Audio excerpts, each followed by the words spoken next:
3. Assalamualaikum warahmatullahi wabarakatuh. Perkenalkan, nama saya Indiani Nur Fitri dari SI 20A dengan NIM 20.2594. Dan rekan saya Pandu Widiaksana dengan NIM 20.2571. Di sini kita akan mempresentasikan tentang topologi jaringan, dan video ini dibuat untuk memenuhi tugas mata kuliah jaringan komputer sesi 6. Sebelum itu, kita akan menjelaskan dulu apa itu topologi jaringan. Jadi, topologi jaringan itu adalah metode atau cara yang digunakan agar bisa menghubungkan satu komputer dengan komputer lainnya.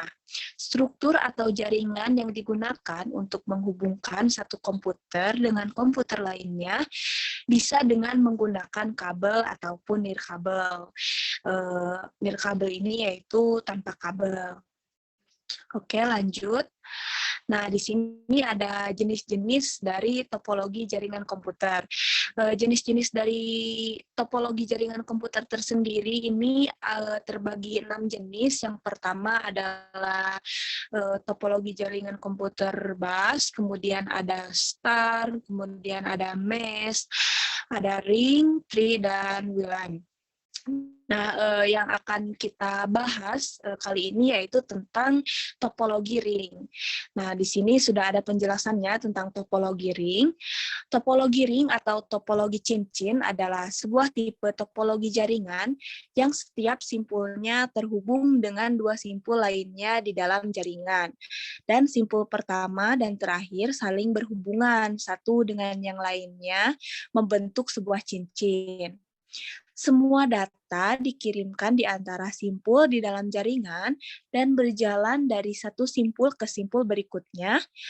Dalam secara sirkular dan secara umum data mengalir dalam satu arah saja. Jadi jaringan cincin ini lebih tidak efisien jika dibandingkan dengan jaringan bintang karena data harus berjalan melalui beberapa titik sebelum mencapai titik yang dituju. Oke, lanjut. Nah, topologi ring ini dianggap juga sebagai sistem transmisi data multipoint, di mana setiap node dalam jaringan mampu memulai mentransmisikan data dan forwarding data.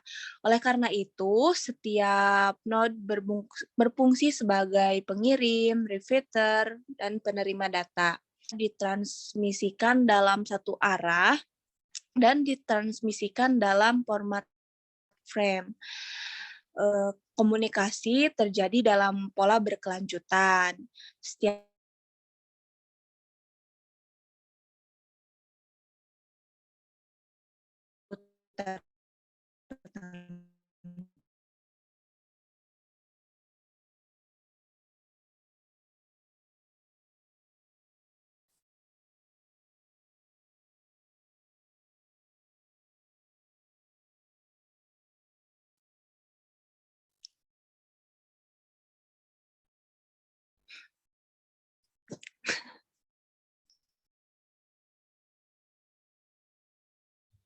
Selanjutnya ada ciri-ciri fisik topologi ring. Setiap node melalui NIC yang masing-masing terhubung satu sama lain. Pada jalur tunggal membentuk suatu loop tertutup seperti lingkaran atau bentuk-bentuk lain yang sedemikian. Alat dan bahan yang diperlukan dalam topologi ring. Yang pertama, node atau anggota jaringan berupa PC atau printer, fax, dan lain-lain. Yang kedua, NIC atau LAN card atau adaptor jaringan. 3.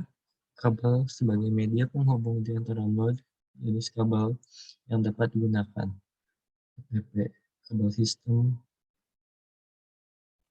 Yang keempat, IBM, fiber optic, STP.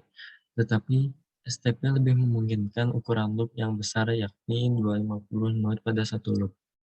Yang kelima, konektor RJ45 yang menghubungkan kabel ke port NIC masing-masing node.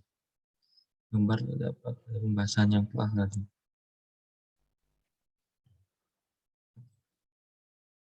Setiap komputer nantinya akan terhubung ke komputer berikutnya. Setiap komputer mengirim ulang setiap kali pesan atau token dimasukkan dari komputer sebelumnya. Setelah itu akan berlanjut ke komputer berikutnya. Token atau pesan singkat dieksekusi dalam satu arah sepanjang jalur cincin dan melakukan proses pengiriman secara berganti-ganti. Adapun hanya sebuah komputer yang mempunyai token atau pesan yang dapat mengirimkan sebuah pesan ke komputer tujuan. Token atau pesan yang kemudian diubah dengan cara menambahkan alat dan data dan mengirimkan pada tiap-tiap cincin atau ring. Kelebihan topologi ring. Yang pertama, relatif mudah dalam instalasi dan konfigurasinya. Yang kedua, komunikasi relatif sederhana dalam satu arah menggunakan token, serta memperkecil terjadinya collision atau tabrakan sinyal atau data. Yang ketiga, kinerja lebih baik daripada topologi bus, meskipun volume lalu lintas data atau beban kerja meningkat. Keempat, baik untuk komunikasi jarak jauh.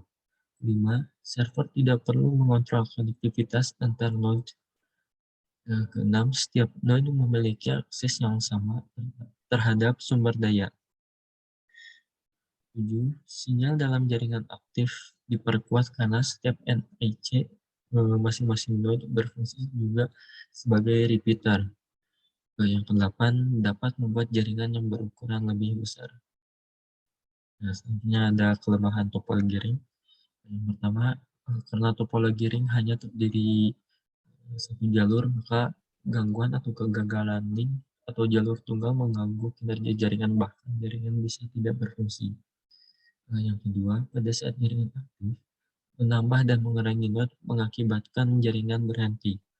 Yang ketiga, jika suatu node gagal, maka kinerja jaringan juga gagal.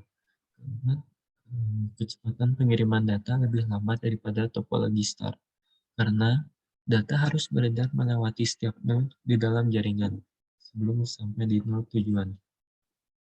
Jadi kesimpulannya, tujuan topologi ini terutama untuk membantu saluran komunikasi yang efektif dalam jaringan komputer. Meskipun diketahui topologi ini memiliki beberapa kekurangan, topologi ring digunakan lebih sering dipakai daripada topologi lain dalam jaringan komputer perusahaan. Sekian, terima kasih yang dapat kita sampaikan. Kurang lebihnya mohon dimaafkan. Kami pamit untuk diri. Wassalamualaikum warahmatullahi wabarakatuh. Warahmatullahi wabarakatuh.